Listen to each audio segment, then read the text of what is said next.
This is the Newsroom.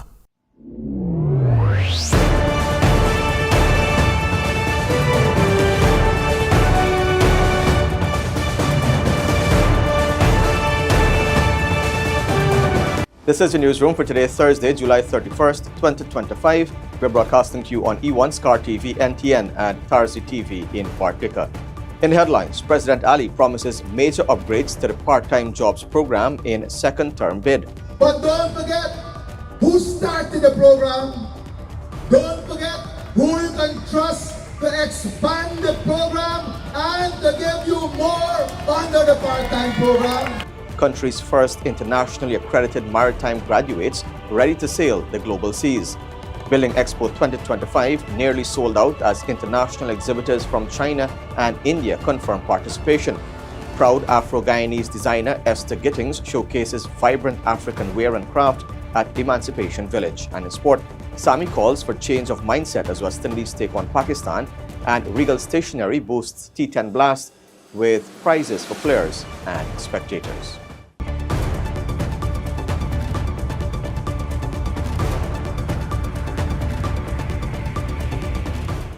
With the news, I am Avinash Ramzan. Thanks for joining us. We start off by telling you that President Irfan Ali on Wednesday night said his government has big plans to give more to part-time workers in his second term in office. The government introduced its part-time employment program in 2022 to offer job opportunities and skills training to boost the long-term earning potential of families in rural areas. President Ali, speaking at a re-election meeting at Rose Hall in Berbice, said the intention was not for the program to remain the same way all the time. We have a clear plan of building and transferring wealth to every single household so everyone can have a better standard of living.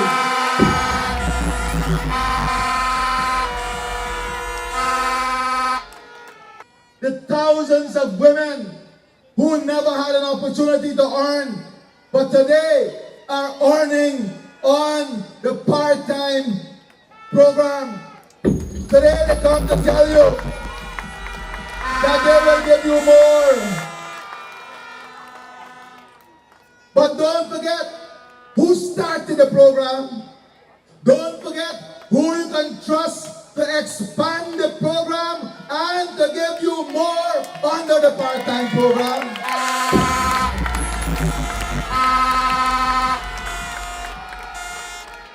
But we have a bigger plan. Our plan is not to keep you at one level. We don't want our part-time workers to be kept at one level. We want to graduate them into owning businesses and moving on to full-time jobs so they can get better and they can optimally utilize their talent for their families.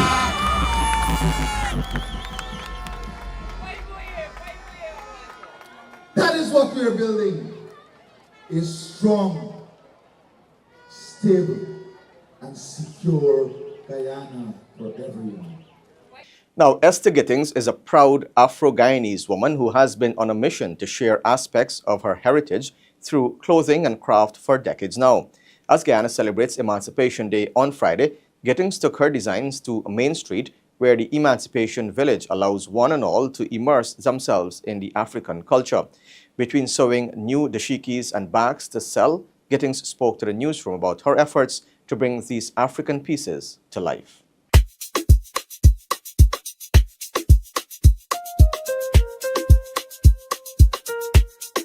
I already had it cut out. This is the bottom and this is the body of the bag. So I start by joining. I would really love for this to evolve into, a real factory. Currently, I have the raw materials, I have the machines, but I need some added resources so that I could employ other persons. Because, for example, right now I got thousands of bags cut out, but it's only me. Yeah.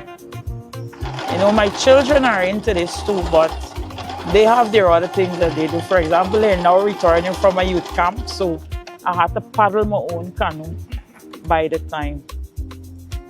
But we try to get our youth involved in whatever we do. So these bags, how long would it take you to make one? Like this specific bag that I'm making here, maybe an hour. Yeah, an hour. Everything cutting out and putting together, trimming and everything. This would take me about an hour.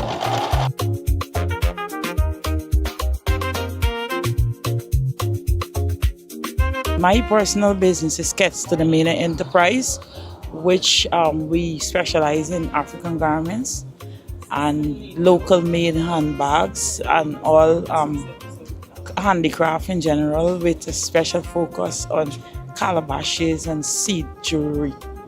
So how did you get into this sort of creation? Well, from a little child, I always used to go to the dressmaker, especially like August into September. I used to go with my mom to the dressmaker to get measured for my uniform, of course. And all the little fancy pieces of scraps always used to attract me.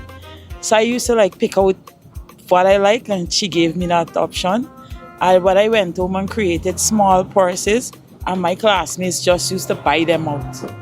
So as an adult, I gravitated to my African self, and I started to produce African garments. That's like 30 years ago. At that time, you could not, like, you have all these, you couldn't walk in any store to buy African garments except for one store on Regent Street where there is discount now. There used to be a little store, they used to sell lots of African things, and I was the only other person you could come and buy a dashiki from. But then it started to spread, lots of persons into the garment production. And not only that, the Chinese, they mass produce everything so they can't compete. So to stay in the market, I had to fall back on my handbags because not many persons are really into that. So I started to take my handbags very seriously. Tell us how you learned about styles, anything to do with the African culture. Okay, well, I attended St. Joseph High and I did clothing and textile there. And I did follow up with short courses at Carnegie and so on. But I've done a lot of self-research and self-learning. And so I mainly focus, if you notice, on the African thing. And I like to use the different tapestry to make my bags. And so I learned a lot by reading, researching in the library because I didn't have an internet at the time, and then my own intuition. As we're celebrating Emancipation Day, a very significant day for Guyanese, but specifically for Afro-Guyanese and African people around the world, how does the work you do connect with that?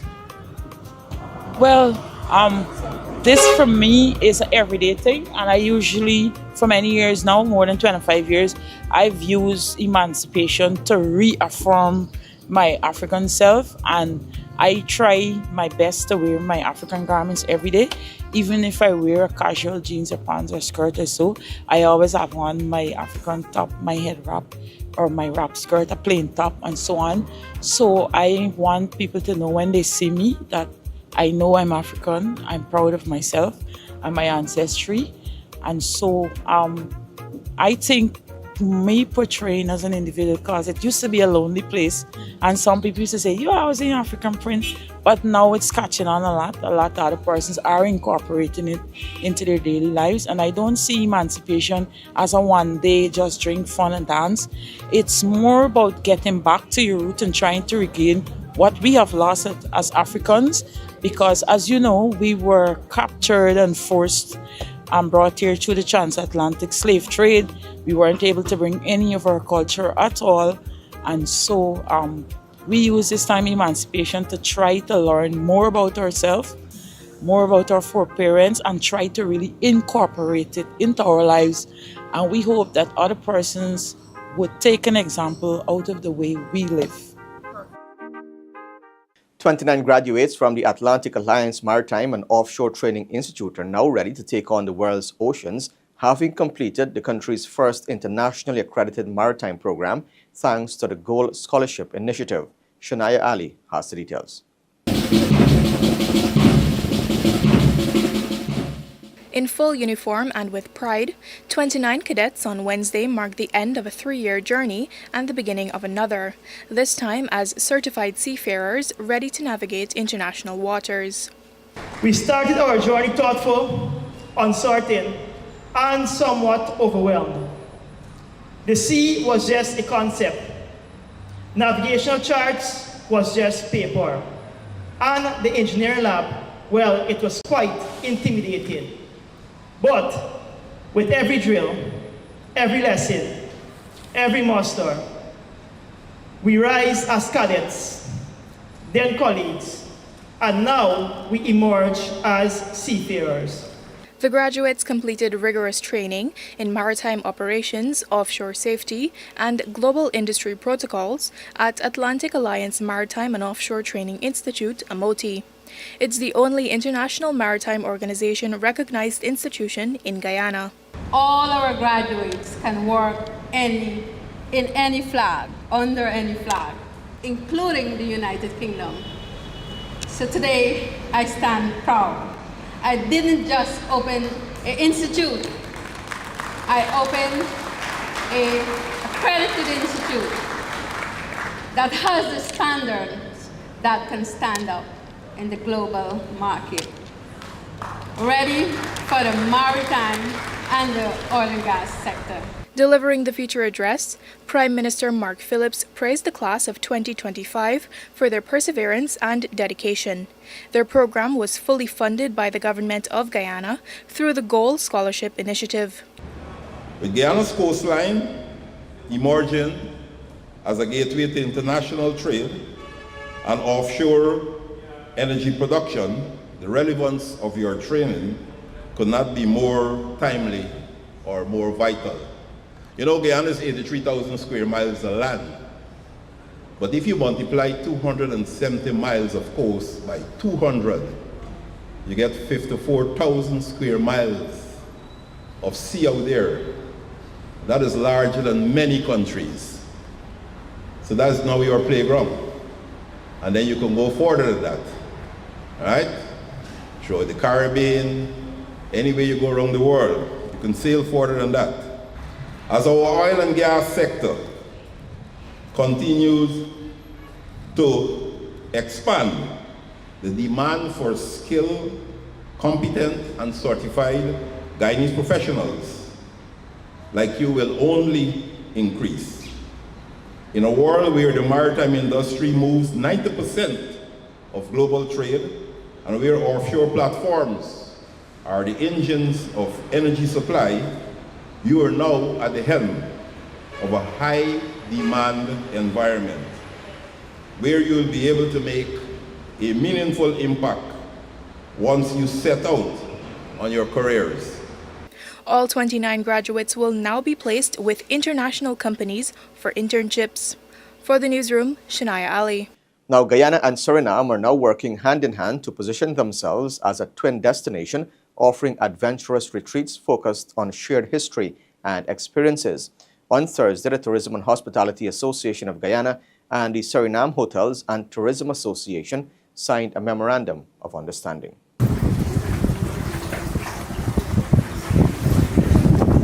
And if you were to look at the topo map of Guyana, you would see all the crow's feet on that map, many of which are permanent waterways, but a fair number are seasonal as well, and are only flowing waterways during the rainy season.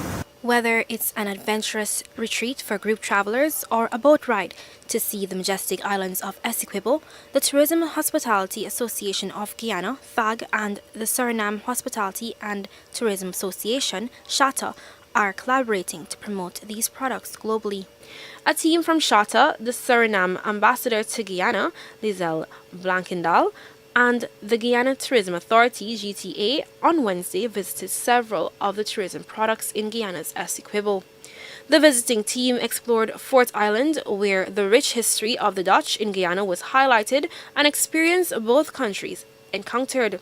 With a trip to Bartica Falls, also known as Whitewater Falls, the visitors trekked into the wilderness before discovering one of Bartica's many gems. Egon von Freudl, SHATA's chairman, said cross-promotion will be part of the efforts to promote the tourism product. We're going to see how we're going to cross-promote. We talked about going to trade shows together. So if we will go to the World Travel Mart as an example, or to IDB in Berlin, we might do it under the umbrella of the Guyanas, where we bring the three Guyanas under one umbrella. So that's really the foundation of what this trip is all about. A Memorandum of Understanding, MOU, was signed between the two associations this week, forming the cross-border tourism products. Given the exploration of the islands along Essequibo, the chairman said Chata can better promote the products. Feudal also said French Guiana will be part of this collaborative tourism approach. He also said the aim is to promote Guyana's tourism products and build a strong partnership. But I think that the relationship is a very healthy relationship. You know, there is no friction, there is no jealousy, there is no competition. You know, we look at it as one unit, you know, and now after this trip, we will look at it even deeper because we made a lot of friends. Guyana's tourism sector is being heavily influenced by the growing oil and gas sector, but a major setback is lack of knowledge about these products, amenities to support a boost, and financing. For this reason, several tourist operators, namely Evergreen Adventures, are improving their accommodations at Baganara Island. The Suriname ambassador to Guyana, Blankendal, told the newsroom that she is impressed by the operators and their efforts to meet demands. Suriname and Guyana, we have a lot of similarities. We have a beautiful country, beautiful nature, and I think that sharing this specific product together, we can let the world know about Suriname and Guyana, and also boost our tourism, make sure that people know who we are, what we have to offer, and create at the end of the day also jobs for our local people. Cross-border investments are significant for improving the business landscape of countries involved. In a move aimed at bridging the financial gap faced by small businesses in Guyana, a business support desk conceptualized by the Inter-American Development Bank, that's the IDB, and facilitated by the Private Sector Commission was unveiled on Thursday. Jared Kisoon, an IDB consultant, explained that the support desk was developed in response to persistent concerns from the private sector, especially small and medium enterprises, about the difficulty in accessing finance needed to grow their businesses. In response to the outcry from the private sector, particularly small businesses, with regards to the inability to access finance in Guyana to grow their businesses, the Inter-American Development Bank did a study, and in consultation with both small businesses, large businesses, and lenders, what we found is there is a disconnect. The small businesses, while they do say that finance is hard to access, the main answer from the lenders is, well, these guys aren't bankable. They're not investable. They're not prepared to access finance, and therefore they're too high risk for us to reach out to offer finance. This is where the business support desk looks to step in. Our unique value proposition is to empower Guyanese businesses operating outside of the oil and gas sector. We want to achieve success by providing tailored capacity building services, facilitating strategic partnerships, and offering innovative market responsive solutions.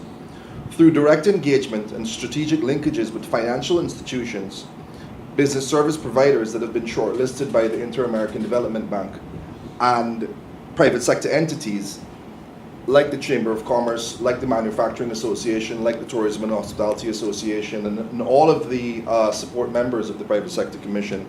The Business Support Desk is actively strengthening access to finance and fostering sustainable growth across our non-extractive industries.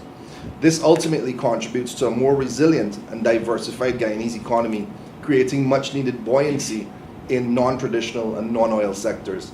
As anticipation builds for Building Expo 2025, preparations are on track and nearly all booth spaces have been sold out.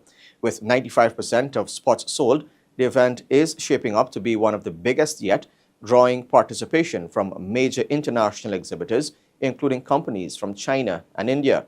The four-day event, set to begin on August 14th, is expected to showcase cutting-edge innovations in housing, infrastructure, and sustainable development.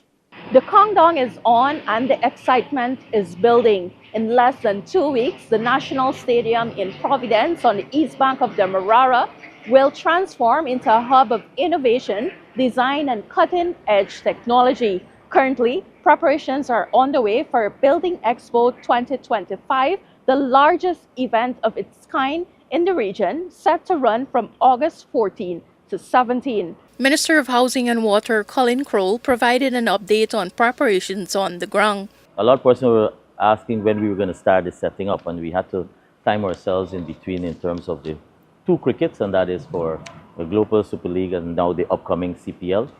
So the team are working in terms of day and night to have the venue be prepared. The tents are going up, the various pavilions, etc. And so they're working around the clock, and we will be on time for completion. The persons who have signed up for their booths, within a week they will be able to start. Under a week they'll be able to start doing their labeling, etc. We have about 95% of the booths already gone. When you're entering this year, we're going to shift the focus. We just recently hosted under His Excellency President Irfan Ali is global biodiversity, focusing on biodiversity. We have a number of areas that we will have you're in the digital era, so we'll have display using a lot of the monitors, and so we have about 3 areas identified, and those are in front. We have the tower, etc., where you can go and first of all have a reflection of Guyana, the changing Guyana that you're living in, and how the transformation that is happening. So you can trace that path, and then also be able to see what is expected in the upcoming years, Guyana 2030, and that is part of the role we playing in terms of the housing and construction sector, in terms of the transformation of Guyana.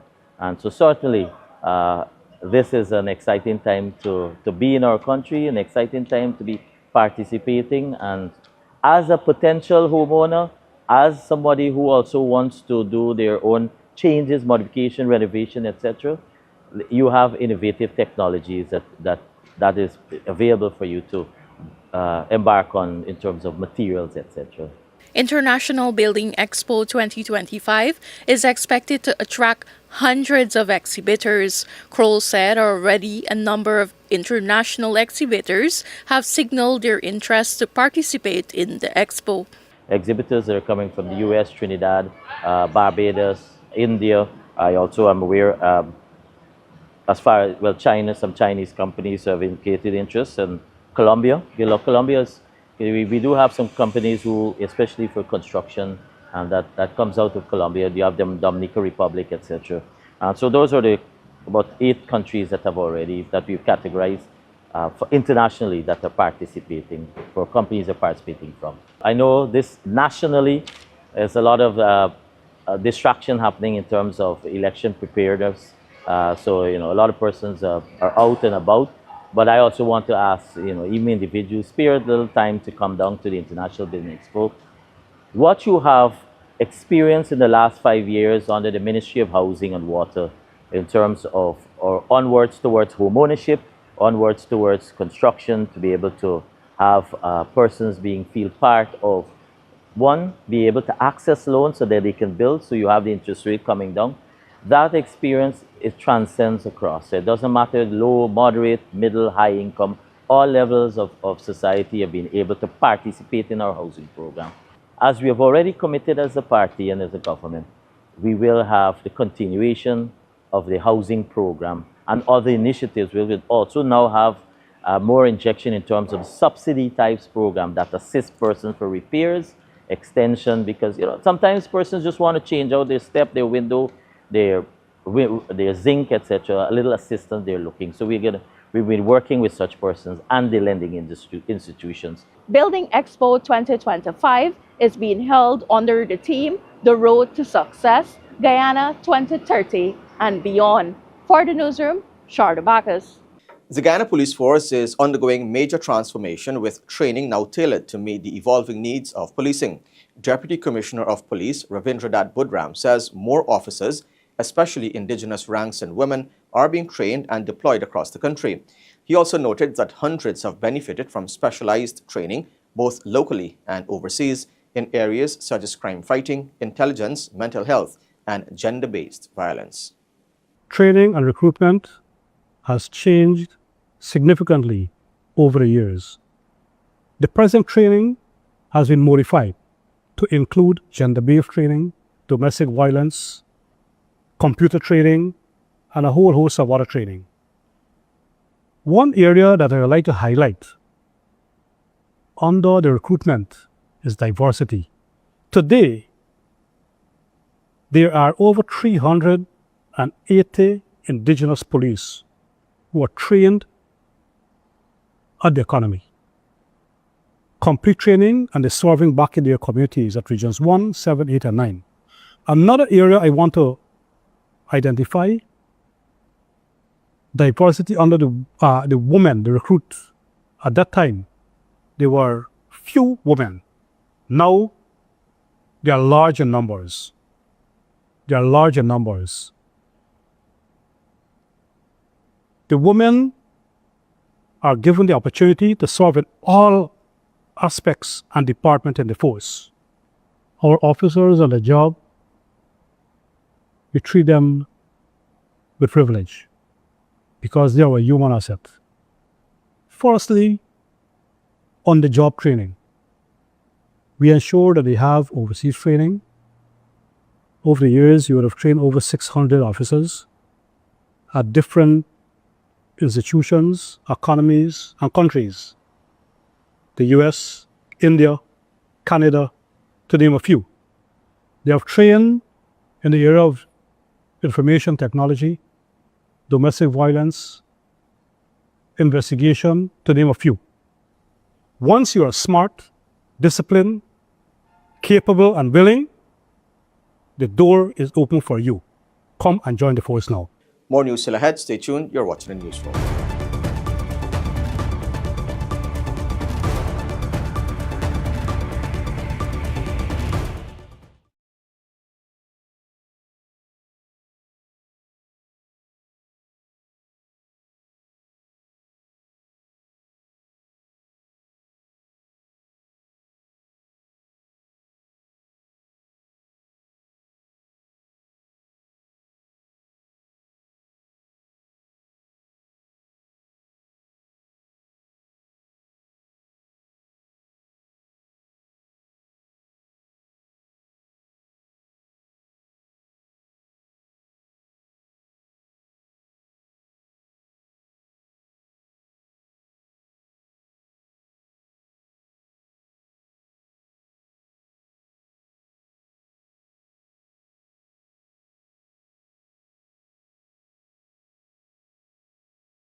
Welcome back. This is the newsroom.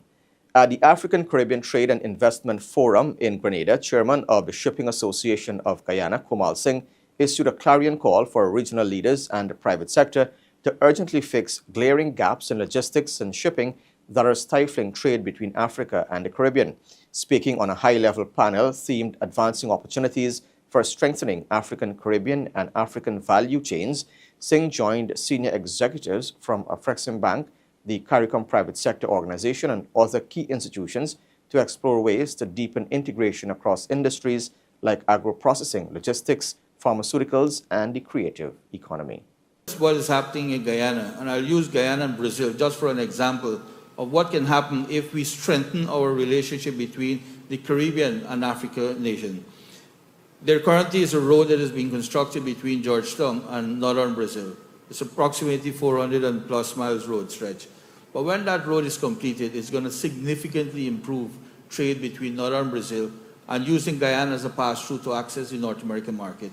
They're going to save significant amount of time just coming through Guyana. But we need to make sure when that happens, we have all the necessary infrastructure in place. And for that, I think last week you would have heard the President, His Excellency Mohamed Irfan Ali, indicated publicly that they're working vigorously in making sure that Guyana develop a deepwater port within the shortest possible time. So when that comes on stream, we'll be able to move cargo at a more affordable price to access the North American market and also to bring companies from Africa to utilize the region as a hub to develop some of those industries. We don't want to rewind the wheel. We want to utilize the technology and all the best practice that we've seen happening in Africa and bring it here so that we can capitalize on the market that is around us. But it can only become a reality and it can only reach the consumer at an affordable price if we work closely with public and private partnership to develop a robust logistic hub within the region. Now, the Georgetown Chamber of Commerce and Industry, the GCCI, officially launched National Small Business Week 2025 under the theme, Building a Sustainable Future for SMEs. The National Small Business Week will be held from August 4th to the 9th and features a range of programs aimed at strengthening small and medium-sized enterprises across Guyana. However, activities initially began on July 28th with a teen internship program to give teens hands-on experience in running a business. President of the GCCI, Kathy Smith, detailed to what to expect at this year's Small Business Week at the launch on Thursday. So the National Small Business Week is an initiative that falls directly under the Small Business and Entrepreneurship Committee of the Georgetown Chamber of Commerce. We have started the National Small Business Week on July the 28th with what we call the Teen Internship Program. Now, the Teen Internship Program might resemble internship, or a lot of you are accustomed to work study. But what we try to do a little bit different with the Teen Internship Program is to focus on allowing the teens to understand entrepreneurship, right? Understand how to lead out in a business, particularly in a small business. And because what we have realized, most of the teens that came on board, they have an interest in becoming an entrepreneur in the near future. So it gives them the opportunity. So rather than assign them to an officer of a company and have them learn the role of that officer, we want them to focus on the actual management of the company. So National Small Business Week workshop. The workshop, we realize, have become a very important element of the week. The workshop would be held in Georgetown and Berbice, commencing from August 4th to August 8th. So in Georgetown, it would be held right here, the workshops at the GCCI boardroom, and in Berbice, Belvedere Business Incubation Center, as we push out those programs. The last is on the 9th, where we will bring the National Small Business Week to a close. So that's a Small Business Saturday Seminar and Expo, which will be held at Arthur Chung Convention Center.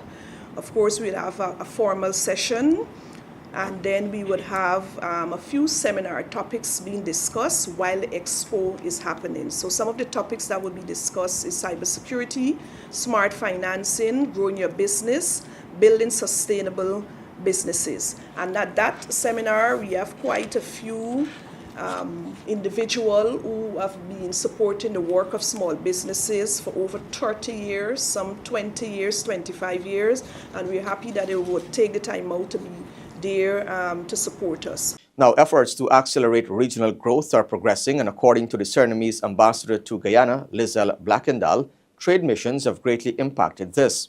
Guyana, Suriname, and Trinidad and Tobago joined forces through targeted trade and investment missions aimed at boosting manufacturing collaboration this year.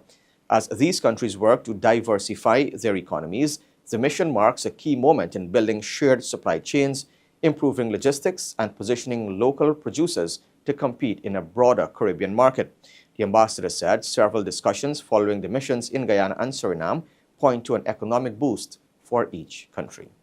The Suriname and Guyana Chamber of Commerce was able to have meetings with their counterparts, share of B2B meetings, sharing of knowledge, and that also happened in Suriname. Overall, it was a successful mission both in Suriname and in Guyana because from that mission, both in Suriname and Guyana, they were able to forge some partnerships and collaboration. After the conclusion of the trade mission in Guyana, I had some exchanges with some Trinidadian companies that were also looking for to put or promote their product in Suriname. And we are now in the phase of helping them and getting into contact with the right people in Suriname. Shadaiman Asana, a 21-year-old university student, won hundreds of hearts earlier this year when she copped the Miss Guyana Culture Queen crown. In an interview with the newsroom, Asana talks about her passion for all she does and shares her burning desire to represent Guyana and help the country bring home the Miss Caribbean Culture Queen title once again. The Caribbean pageant will be held in St. Kitts and Nevis on August 4th. I am a full-time student at the University of Guyana, pursuing a bachelor's degree in medical rehabilitation. I'm currently in my second year, and in my third semester, I am currently doing the clinical attachment at Surrey Hospital. In 2015, I was diagnosed with scoliosis, and I would have done physiotherapy. I was always intrigued by the profession, and it was actually my second choice. It was my first choice. But I did more research, and after starting the program, I began to love it. And I feel as though if you are doing something that you're passionate about, you have to love it in order to be successful at it. So that's why I chose medical rehab, and I've been loving it so far. I specifically want to venture into sports therapy because I'm an enthusiast of sports. I'm also a part-time swim instructor. And because I dance, and it's just a great experience for me, and I believe that I will be successful at it. This is actually my third pageant. The first pageant I joined in 2015, which I won. In 2023, I did Miss East Coast, which I also won, and now I am Miss Guyana Culture Queen. My goal for pageantry is mostly to inspire young women. Before doing pageantry, I was always told, even at a young age, that because of the activities that I would have done, I had a lot of people look up to me, even persons who are older than I am. So that's my goal, to inspire young women to continue to push forward, and especially if they want to do pageantry, it's a great experience overall for them. And it gives you the sense of self-growth and the humility to grow and so forth, because that was my experience. I believe that young women can get the same experience or even better. I am deeply honored. Actually, winning Miss Guyana Culture Queen, it's a surreal experience, but I'm deeply honored to represent my country because, for one, I'm patriotic, and two, I do believe that I have what it takes to continue the legacy that Shamina and Shaquana would have set. Also, I'm very enthusiastic about showcasing Guyanese culture towards not only the Caribbean region, but the world. And I feel like that's going to be a great experience. For me, I'm very determined to work as hard as I can and put in all of the dedication to get that title of Miss Caribbean Culture Queen, not only for myself, but for my country, because I am a proud Guyanese. When the newsroom returns, the financial, weather, and bridge reports along with sport.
Welcome back to Newsroom. Now for a look at what's happening in sport. We're starting off with some cricket news.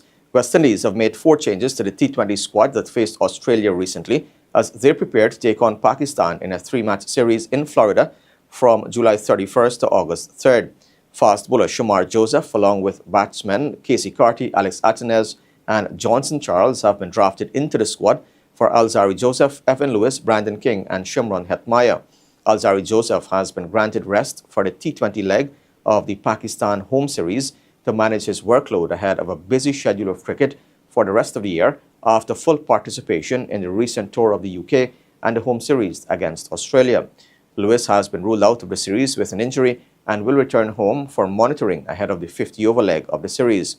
Shimron Hetmyer and Brandon King both sustained side strains in the 5th and final T20 against Australia in St. Kitts, causing Hetmyer to be ruled out of the series, while King is still being assessed to determine his availability for the 50-over leg of the series, which bowls off on August 8th in Trinidad.